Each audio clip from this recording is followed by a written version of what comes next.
नमस्कार दोस्तों, मैं डॉक्टर संदीप दोस्तों हाजिर हूँ आपके सामने अपनी नई वीडियो के साथ।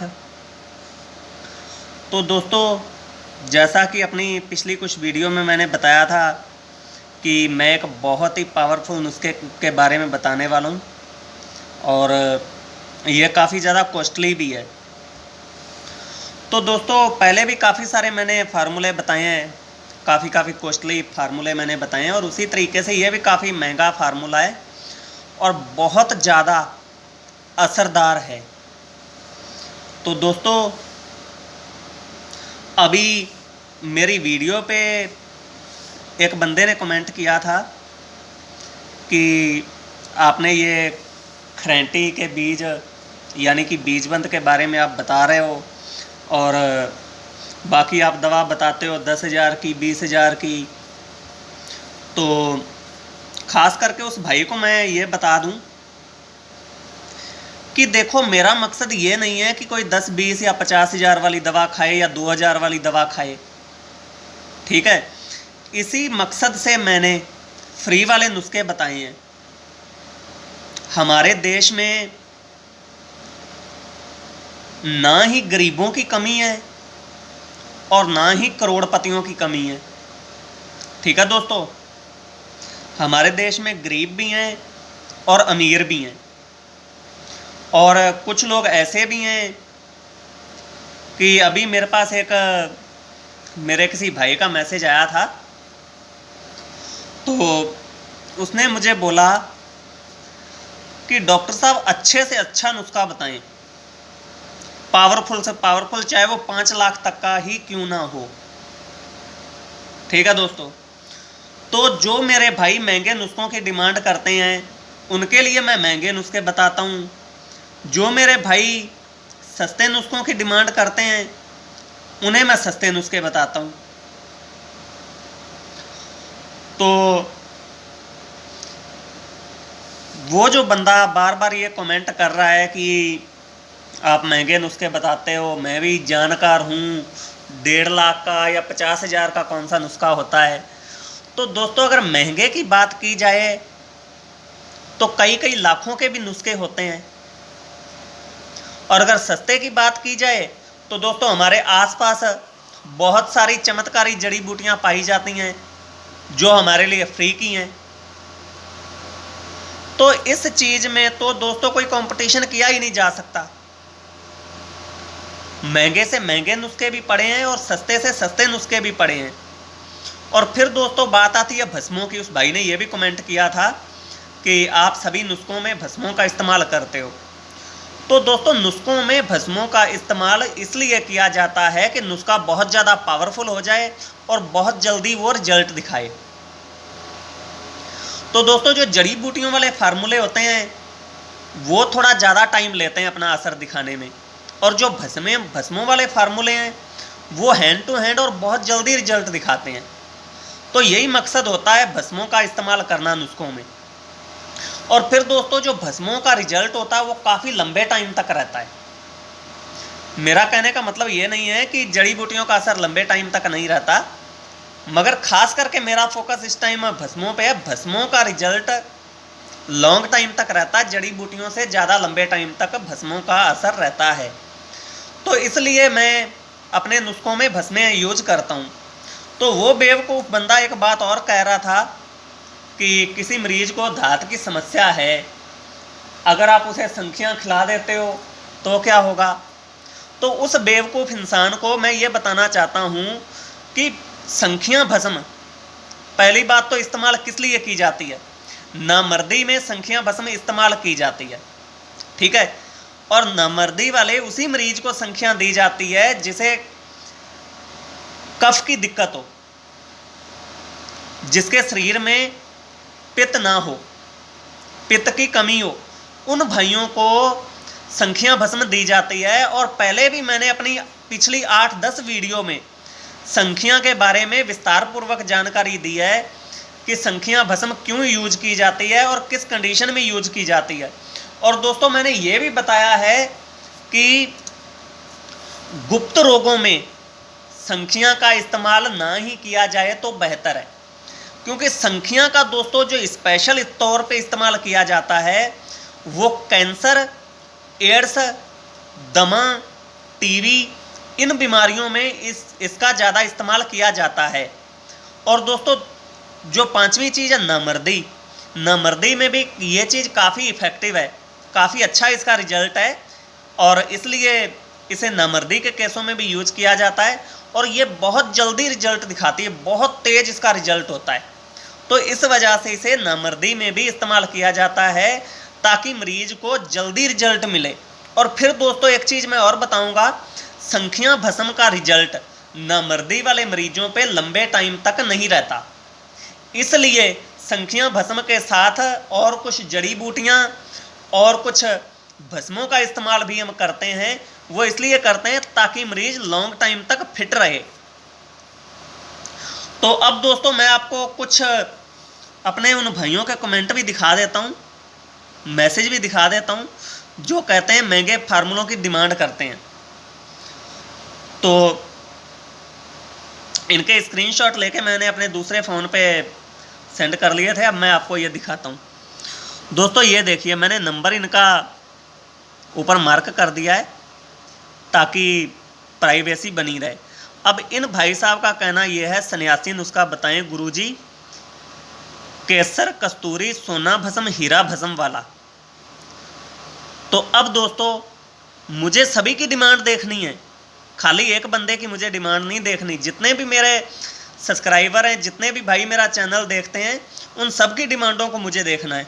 अब दोस्तों ये हैं, ये मेरे भाई साहब अमेरिका से हैं और इन्होंने पहले भी दवा मेरे से मंगवाई थी। तो अब ये बता रहे हैं, बोल रहे हैं, हाय वीर जी की हाला, मैं करमजीत कम्मू मसाने दी गर्मी ते टाइमिंग वास्ते नुस्खा मंगाया सी। हुण मैं बिल्कुल ठीक हाँ वीर जी, कोई इहो जिहा नुस्खा बना के घिलाओ जिहदे नाल मैं 5-6 पार्टनरां नाल सैक्स कर सकां। तो अब इस भाई, ये पंजाबी भाई हैं मेरे, तो इनका कहना है, हाय संदीप भाई क्या हाल है। ये भाई साहब का नाम करमजीत है और इन्होंने मसाने की गर्मी और टाइमिंग के लिए दवा ली थी। अब ये बिल्कुल ठीक हैं। अब इनकी डिमांड ये है, वीर जी कोई ऐहो जा, यानी कि वीर जी भाई साहब कोई ऐसा नुस्खा बना के भेजें जिसे यूज करने के बाद ये भाई साहब 5-6 पार्टनरों के साथ रिलेशन बना सकें। तो कुछ मेरे भाइयों की इस तरीके की डिमांड होती है, उनके लिए मैं ये फार्मूले बताता हूँ। अब ये भाई साहब जी कहते हैं, सबसे अच्छा योग बताएं चाहे 5 लाख का हो। तो अब इनकी भी मुझे सुननी है। अब ये हैं, good morning sir ji, please सबसे पावरफुल नुस्खा बताओ। अब ये मेरे भाई इंग्लैंड से हैं, तो इन सब की डिमांड मुझे देखनी होती है। अब वो मेरे भाई साहब कह रहे थे कि मैं भी थोड़ी बहुत जड़ी बूटियों की जानकारी रखता हूँ। तो उन भाई साहब से ये मैं बता दूँ कि मेरे पास अब तक, जब से मैंने आयुर्वेद का काम स्टार्ट किया है, तब से लेके अब तक मेरे पास 100 से ज़्यादा लड़के काम कर चुके हैं। 100 से ज़्यादा लड़के मेरे पास काम कर चुके हैं और वो सभी लड़के इन भाई साहब से 100 गुना ज़्यादा जानकारी रखते हैं। और अभी एक और किसी भाई ने मुझे YouTube पे मेरी वीडियो के नीचे कमेंट किया था कि सड़क के आसपास की जड़ी बूटियाँ दूषित होती हैं, उन्हें नुस्खों में ना डाला करें। तो उस बेवकूफ़ से मैं ये कहना चाहूँगा, जो दुनिया को शुद्ध करती हैं, जो पौधे दुनिया को शुद्ध करते हैं, वो खुद दूषित हो गए। तो दोस्तों ऐसे ऐसे बेवकूफ़ लोग भी होते हैं। अब इनका क्या किया जाए? इसी कारण मैं कमेंट बॉक्स अपना बंद कर देता हूँ, यही रीज़न होता है। अब ऐसे ऐसे इंसानों की बेवकूफ़ियों का हम क्या जवाब दें? भाई एक पौधा है, वो हवा को शुद्ध करने की क्षमता रखता है, हवा को वो शुद्ध कर रहा है, तो वो खुद दूषित हो गया। अब आप खुद इस चीज का सोचिए कि मैं इस चीज का क्या जवाब दूं। ऐसे बेवकूफों को मैं ऊपर वाले से प्रार्थना करता हूं कि इन्हें सद्बुद्धि दें। और दोस्तों फिर मैं एक चीज और आपको बताना चाहता हूं कि आप फोन बिल्कुल ना किया करें, व्हाट्सएप पर वॉइस मैसेज ही किया करें, फोन बिल्कुल ना करें, क्योंकि दोस्तों फोन में नहीं उठा पाऊंगा। तो अब दोस्तों ज़्यादा बातें ना करते हुए हमारे इस नुस्खे पे आते हैं। तो ये देखिए, इसमें आपको क्या लेना है, सोना भस्म 4 ग्राम, हीरा भस्म 3 ग्राम, कस्तूरी 2 ग्राम, अंबर 10 ग्राम, पारा भस्म 3 ग्राम, तांबा भस्म 200 आग वाली, जिसे पारे में पुट देते हैं, वो आपको चाहिए 10 ग्राम।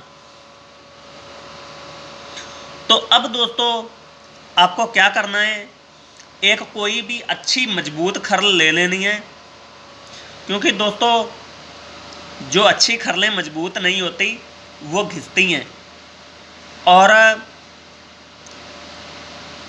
उसका पत्थर हमारी दवा में आ जाता है, जो कि नुकसान देता है और हमारे नुस्खे को कमज़ोर कर देता है। इस नुस्खे को बनाने के लिए दोस्तों सबसे कीमती जो खरल है वो है सिमाक पत्थर की खरल। सिमाक पत्थर बहुत कम आजकल मिलता है, तो बहुत कम है सिमाक पत्थर की खरलें। तो अगर आपके पास सिमाक पत्थर की खरल नहीं है तो आप हंसराज पत्थर की खरल यूज कर सकते हैं, तांबड़ा पत्थर की खरल यूज कर सकते हैं, कालकौड़ी पत्थर की खरल यूज कर सकते हैं, लाखा पत्थर की खरल यूज कर सकते हैं, हकीक पत्थर की खरल यूज कर सकते हैं।